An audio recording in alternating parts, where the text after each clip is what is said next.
মঙ্গল নাম ধ্যান করলাম। আমরা এখন চলে যাব ইষ্ট প্রসঙ্গে। আজকে আমাদের মাঝে যুক্ত আছেন জলপাইগুড়ির খয়েরবাড়ি কেন্দ্র থেকে আমার শ্রদ্ধেয় শ্রী চন্দন রায় দাদা।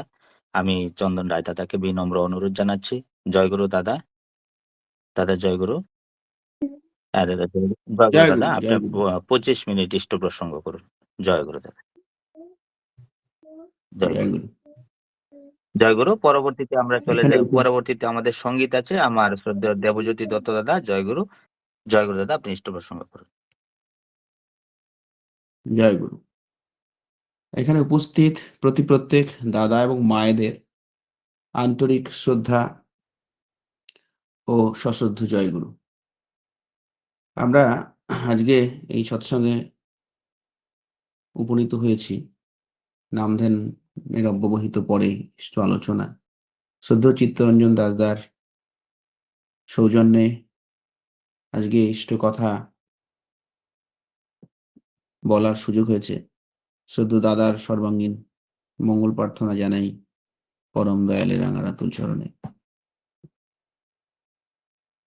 আপনারা যারা এখানে আছেন সবাই অনেক জানেন, অনেকদিন থেকে অনেকে দীক্ষিত আছেন, অনেক ঠাকুরের কাজ করেছেন, প্রত্যেকের আপনাদের উপলব্ধি রয়েছে। আমি সামান্য লোক, তুচ্ছ। ঠাকুরকে ধরে আমার যেটুকু অনুভূতি হয়েছে, আমি ঠাকুরের কথাগুলোকে যেভাবে বুঝতে পেরেছি সেই কথাগুলি বলার চেষ্টা করছি।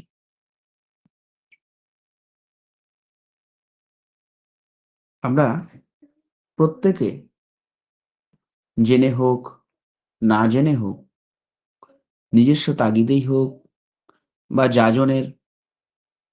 যাজন প্রক্রিয়ায় যাজিত হয়েই হোক, আমরা ঠাকুরের সাত নামে দীক্ষিত হয়েছি। এবং এখানে যারা আছেন তারা হয়তো সবাই আমরা যজন ইষ্টভৃতি পরায়ণ হয়ে চলার চেষ্টা করছি। এই চেষ্টাতে আমরা যে যতদূর অগ্রসর হয়েছি সে ততদূর আনন্দ, উন্নত এবং ইষ্টোচ্ছল জীবনের অধিকারী হয়ে ওঠার সুযোগ পেয়েছি। ইষ্ট আমাদের জীবনে চূড়ান্ত লক্ষ্য। শ্রী ঠাকুর বলেছেন যে সমস্ত তার আলোচনাগুলো, তার জীবন দর্শনগুলোকে যদি এক কথায় বলা যায় তাহলে সেটা হচ্ছে বি কনসেন্ট্রিক। কনসেন্ট্রিক হও, তুমি ইষ্টে নিবদ্ধ হও, ইষ্টে আনত হয়ে ওঠো, ইষ্টানুরাগ সম্পন্ন হয়ে ওঠো। এই ইষ্টানুরাগ সম্পন্ন হয়ে ওঠার মধ্যেই রয়েছে সমস্ত সাধনার তুক। আমাদের মানুষ জীবন পৃথিবীর যে প্রান্তেই যান, প্রত্যেকের আশা আকাঙ্ক্ষা প্রবৃত্তি প্রায় সবগুলোই একই রকম। তার প্রকাশ হয়তো আলাদা, তার হয়তো পরিবেশ মাফিক অভিব্যক্তি আলাদা, কিন্তু প্রত্যেকেই আমরা বড় হতে চাই, বৃদ্ধি পেতে চাই, যে জায়গায় আমরা আছি তার থেকে আরো উন্নত হতে চাই, আনন্দিত জীবনের অধিকারী হতে চাই। ঠাকুর এটাকেই বলেছেন বিং অ্যান্ড বিকামিং, বেঁচে থাকা এবং বড় হয়ে ওঠা। আর এই বেঁচে থাকা এবং বড় হতে গেলে যে হওয়ার যে রাস্তা, সেই রাস্তাই তিনি তার জীবন চোয়ানো তপস্যার মধ্য দিয়ে আমাদের বলে দিয়েছেন। এবং সে রাস্তার যে বাধাগুলো, অবস্টেকেলগুলো, সেগুলো তিনি আমাদের ধরিয়ে দিয়েছেন। তাই তিনি বলেছেন যে বীরভোগ্যা বসুন্ধরা, কথাটা ঠিক। আমরা ধর্মকে ধরেছি জন্য কেউ দুর্বল হয়ে যাব, কেউ নিঃস্ব হয়ে যাব, কেউ ফুরিয়ে যাব, শরীর স্বাস্থ্যহীন হয়ে যাবে, এমনটা নয়। ঠাকুর বলছেন যে ধর্মকে ধরা মানেই বীর হয়ে ওঠা। আর যে বীর বসুন্ধরা তারই। এবার বীর শব্দটার মানে হচ্ছে, ঠাকুর বলছেন, বীর হওয়া মানে হচ্ছে বাঘ ভাল্লুক সেজে বসা নয়। আমার ভিতরের যে শুভ গুণগুলো আছে, কোয়ালিটি গুলো আছে, সেই কোয়ালিটি গুলোর চূড়ান্ত প্রকাশ, সেই হচ্ছে বীর হয়ে ওঠা। আর এই প্রকাশের যে বাধা, প্রবৃত্তিমুখীনতা, স্বার্থগৃহীতা, সংকীর্ণ স্বার্থ নিয়ে বেঁচে থাকার ইচ্ছা, এগুলোকেই চিরতরে আমরা অপনোদন করব।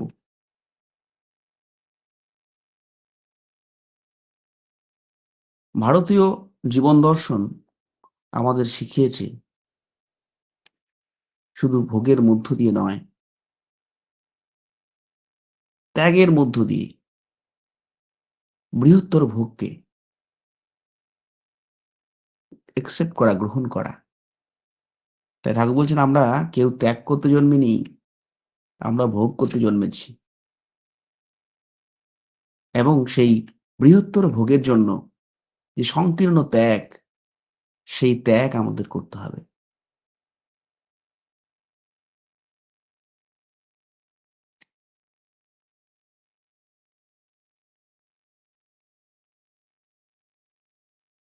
শেষে ঠাকুর এই রূপে তিনি নিজের স্বরূপ ব্যাখ্যা করেছেন নানাভাবে। কারণ পুরুষোত্তমের লীলা তিনি যদি না বোঝান, তাহলে আমরা বুঝতে পারি না। তাই তিনি দয়া করে বলেছেন যে পুরুষোত্তমের পরম লক্ষণ বৈশিষ্ট্যপালী সদাই সে, জীবন ধর্মের স্বভাব নেতা, নিয়মনা তার সকাশে। পুরুষোত্তমের পরম লক্ষণ বৈশিষ্ট্যপালী, অর্থাৎ আমাদের যে যার বৈশিষ্ট্য যেরকম, সেই বৈশিষ্ট্য অনুপাতি তাকে বৃদ্ধি করে তোলা, তাকে বড় করে তোলা, এটা পুরুষোত্তমের লক্ষণ। আর জীবন ধর্মের স্বভাব নেতা, অর্থাৎ তিনি জানেন মানুষের জীবন কেমন করে চললে ভালো থাকবে, কেমন করে মানুষ ব্যক্তি জীবন সুন্দর করবে, দাম্পত্য জীবন সুন্দর করবে, গার্হস্থ্য জীবন সুন্দর করবে, সেই সঙ্গে সামাজিক এবং রাষ্ট্রীয় জীবনে সে একজন দক্ষ মানুষ হয়ে উঠবে। তিনি এই ব্যাকরণটা জানেন। আর সেজন্যই বলছেন যে জীবন ধর্মের স্বভাব নেতা, নিয়মনা তার সকাশে, অর্থাৎ জীবন ধর্মের যে নিয়ম, সেই নিয়মটা তার কাছে গেলেই পাওয়া যায়, অন্য কোথাও পাওয়া যায় না। এটাই পুরুষোত্তমের লক্ষণ।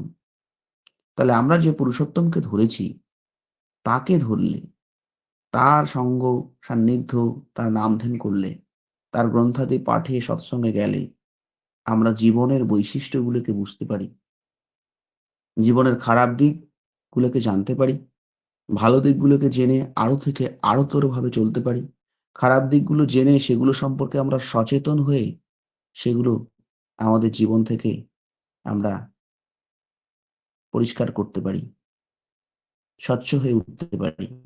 শ্রী শ্রী ঠাকুর বলেছেন যে তোমার প্রবৃত্তির এতটুকু প্রশ্রয় তোমাকে নিরাশ্রয় করবে, তাই সাবধানে থেকো, চেতন থেকো। প্রবৃত্তির এতটুকু প্রশ্রয় তোমাকে নিরাশ্রয় করতে পারে। যে লোকটা হয়তো আজকে মাতাল পরিবেশের কারণে, দেখবেন সে লোকটা একদিনে হয়নি। ওই বন্ধুদের সঙ্গে মিশে মিশে কর্মসংস্থানে গিয়ে এই কর্মের বস বা যারা নেতৃত্বস্থানীয় লোক থাকে, তাদের দ্বারা প্রভাবিত হয়ে সে আস্তে আস্তে আস্তে আস্তে মাতালে পরিণত হয়েছে। তো সেই মাতালকে যদি আমি ভালো করতে চাই, তাহলে তাকে ওইভাবে যেভাবে সঙ্গ দিয়ে ওর বস বা নেতৃত্বস্থানীয় লোক যেমন করে তাকে মাতালে পরিণত করে তুলেছে, ওই রকম করে কিন্তু পরিবেশে আমাদের ভাব সঞ্চার করতে হবে, সঙ্গ দিতে হবে মানুষকে। তাহলেই ওই মানুষটি উঠে আসতে পারে, নচেত নয়। তাই তো পূজনীয় গোবিন্দা এবং আচার্যদের তারা চাচ্ছেন যে ডিপি ওয়ার্কের মধ্য দিয়ে পরিবেশে একটা ওই রকম ভাইব্রেশন সৃষ্টি হোক, যেই ভাইব্রেশনের মধ্য দিয়ে সমগ্র সত্তা বেঁচে থাকার, বড় হয়ে ওঠার পরিবেশ পাক। পরিবেশে প্রত্যেকটা মানুষ, যে যেরকম মানুষ, সে ইথারে কিন্তু একটা ভাইব্রেশন সৃষ্টি করে। আমরা মোবাইলে যে কথাগুলো বলি, সে আমি এখানে কথা বলছি, আপনারা দূর দূরান্ত থেকে শুনছেন, এই ভাইব্রেশনটা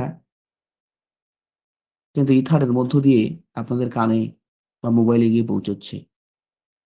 তাহলে পরিবেশে সেটা রয়েই গেছে, আমি যে কথাগুলো বলছি সৃষ্টি করছে, আর যন্ত্রটা সেটা আমাদের সামনে উন্মোচিত করছে।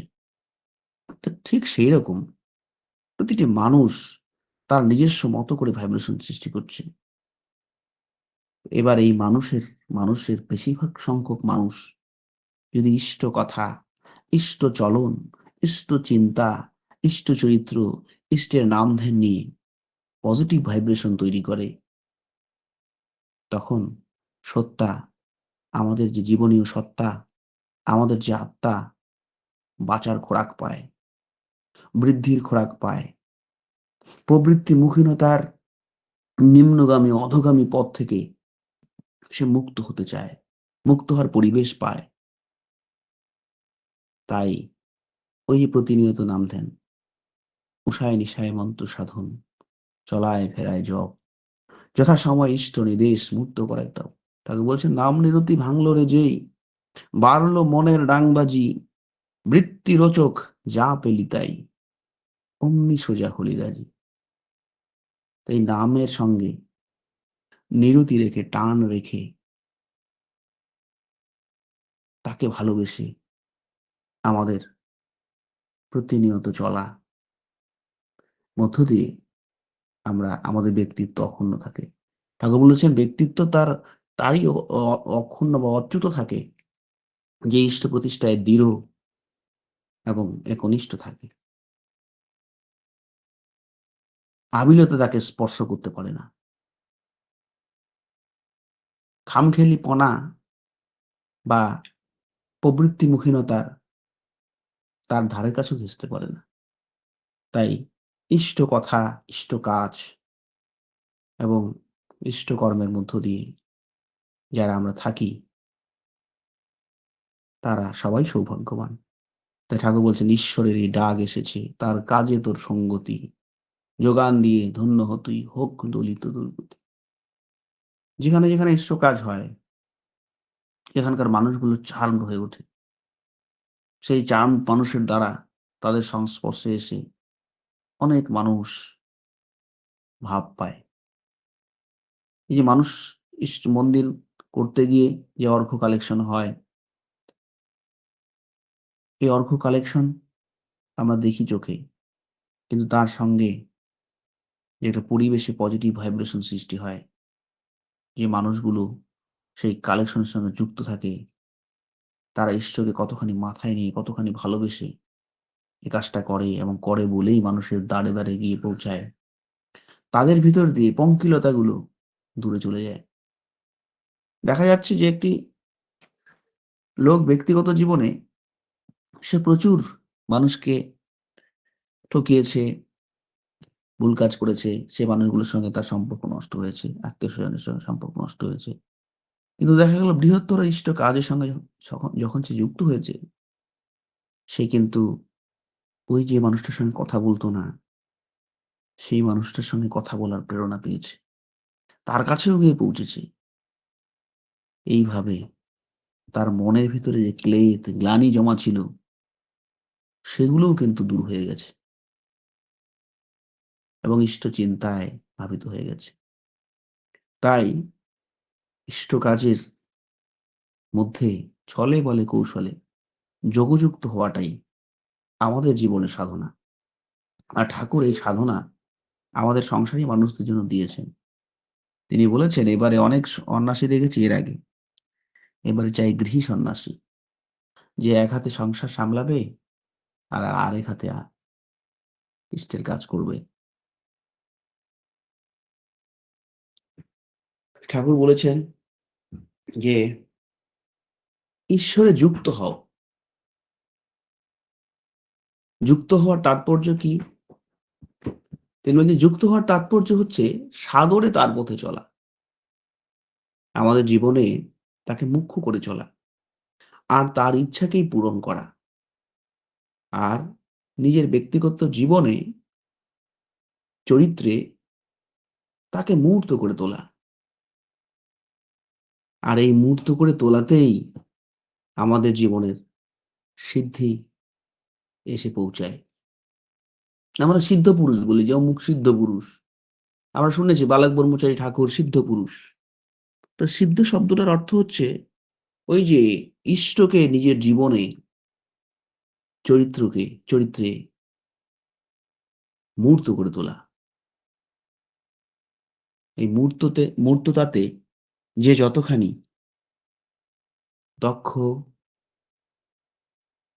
দক্ষতা অর্জন করেছে, সে ততখানি সিদ্ধি লাভ করেছে। তাহলে সাদরে তার পথে চলা, জীবনে তার ইচ্ছেকে পূরণ করা, আর চরিত্রে মূর্ত করে তোলা, এই তিনটি জিনিস হচ্ছে যুক্ত হওয়ার তাৎপর্য। আর এর মধ্য দিয়েই সিদ্ধির তুক রয়েছে। ঠাকুরকে আমাদের ভালো লাগবে না, ঈশ্বরের কাজ আমাদের সাধারণভাবে ভালো লাগবে না। কারণ মনের সাধারণ ধর্মই হচ্ছে জলের মতো নিম্নগামী। জল যেমন পাহাড় থেকে, পর্বত থেকে, গিরিকন্দর থেকে সেই খাল কেটে গর্ত করে নদী নামক গতিপথ সৃষ্টি করে একদম নিচে চলে যায়। যত নিচে আছে চলতেই থাকে। জলের একটা বৈশিষ্ট্য। আমাদের মনও ওই জলের মতো, সে সর্বদা নিম্নগামী। আলস্য তার দোসর, ভোগলিপ্সু তার দোসর, কামনার প্রতিগন্ধ তার সঙ্গে অহরহ লেগে থাকে। এটা চাই, ওটা চাই, আজকে এটা ভোগসুখ হলো, কালকে ওটা চাই। এই চাই তার শেষ হয় না। এরকম নিম্নগামী একটা মনকে আমি যদি ঊর্ধ্বরেতা করতে চাই, ঊর্ধ্বচেতা করতে চাই, তাহলে তপের দ্বারা, তপস্যার দ্বারা তাকে ঊর্ধ্বরেতা করা সম্ভব। আর সেটাই হচ্ছে ইষ্ট কাজের সঙ্গে ওতপ্রোতভাবে যুক্ত হয়ে থাকা। ইষ্টের দায়িত্বকে নিজের জীবনে শুধু কথায় নয়, শুধু এই ৪৫ মিনিট ৫০ মিনিটের নাম ধ্যানের মধ্য দিয়ে নয়, একদম বাস্তবিক জীবনের মধ্য দিয়ে সময়, অর্থ এবং সেই সঙ্গে শারীরিক পরিশ্রম, এই ৩ টে জিনিসের মধ্য দিয়ে এবং বাক্য, ৪ টা জিনিসের মধ্য দিয়ে যদি আমরা প্রতিষ্ঠা করার চেষ্টা করি, তখন তিনি আমাদের পিছে ঘোরেন। এক গল্প শুনেছিলাম যে আমরা কুলিকে মাল দেই। আপনারা হয়তো অনেকেই ট্রেনে উঠেছেন, আমিও উঠেছি। তো কুলিকে দেওয়ার মতো সৌভাগ্য আমার হয়নি।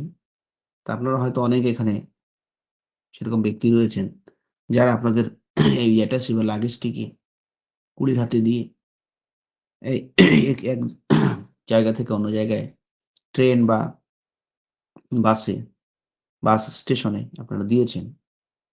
কিন্তু দেখা যায় সেটা দিয়ে কিন্তু আমরা কিন্তু কুলির পিছেই যাই। ঠিক ইষ্টও তার কাজ আপনার ঘাড়ে দিয়ে, আমাদের ঘাড়ে দিয়ে তিনি নিশ্চিন্তে থাকেন না। তিনিও আমাদের পিছে ঘুরতে থাকেন। তাই যোগযুক্ত থাকা তার কাজে, বাস্তবিকতার মধ্য দিয়ে, এই যোগযুক্ত থাকার মধ্য দিয়ে আমাদের জীবনে ইষ্ট স্ফুরিত হয়। তাই ভাবে, কথায় এবং কাজে যদি আমরা তিনির সম্মিলন হয়, তখন আমাদের জীবনে ইষ্ট স্ফুরিত হয়ে ওঠে। যদি খালি ভাবে বলি তাহলে কি হয়ে যায়, আমি নিজেই নিজেকে ঠকাই। যদি খালি কথায় তাকে প্রকাশ করি তাহলে আমার পথ আরো পিচ্ছিল হয়ে যায়। পাওয়ার পথ বন্ধ হয়ে যায়। কারণ যে মূর্খ, যে কিছুই জানে না, সে হয়তো কোনোদিন জেনে সেই পথে চলার তৎপরতা দেখাতে পারে। কিন্তু যে সব জেনে বসে আছে, সবকিছুই জানে, কিভাবে কি করতে হয়, চলতে হয়। কিন্তু সে করছে না। দিনের পর দিন জেনেই যাচ্ছে। জ্ঞানগম্যি তার বেড়েই যাচ্ছে। কিন্তু কাজের বেলা নেই। এমন দুর্ভাগা যদি থাকে, আমরা হয়ে থাকি, তাহলে তার মুক্তি অসম্ভব। তাই বাস্তবিষ্ট কর্মের মধ্য দিয়ে, বাস্তব কাজের মধ্য দিয়ে, কায়িক পরিশ্রম, অর্থ, সময় এবং বাক্য ব্যবহারের মধ্য দিয়ে আমরা ইষ্টকে আমাদের জীবনে প্রতিষ্ঠা যতই করব, ততই তিনি আমাদের মধ্যে প্রস্ফুটিত হবেন। ততই তিনি আমাদের পিছে থাকবেন। আমাদেরকে সংশোধন করে দেওয়ার জন্য, আমাদের এই ছোট্ট পাত্রকে তিনি সুধায়, অমৃত সুধায় ভরিয়ে দেওয়ার জন্য তৎপর হয়ে আছেন, উৎসুক হয়ে আছেন। আমরা নিতে পারছি না। তাই ঠাকুর বলছেন, দেওয়ার তরে এলাম রে ভাই, নেওয়ার লোক তো পেলাম না। নেওয়ার লোক হতে গেলেই তার যোজন যাজন ইষ্টভীতি স্বস্তি সদাচার এবং বাস্তব ইষ্ট কর্মের মধ্য দিয়ে তাকে আমরা বহন করি, তার পথে চলি। এটি আমাদের জীবনের সাধনা। আমি আলোচনা বাড়াচ্ছি না। এখানে যারা রয়েছেন প্রত্যেককে অসংখ্য ধন্যবাদ, জয়গুরু জানিয়ে আমার কথা এখানে রাখছি। জয়গুরু। জয় গুরু, জয় গুরু দাদা, জয়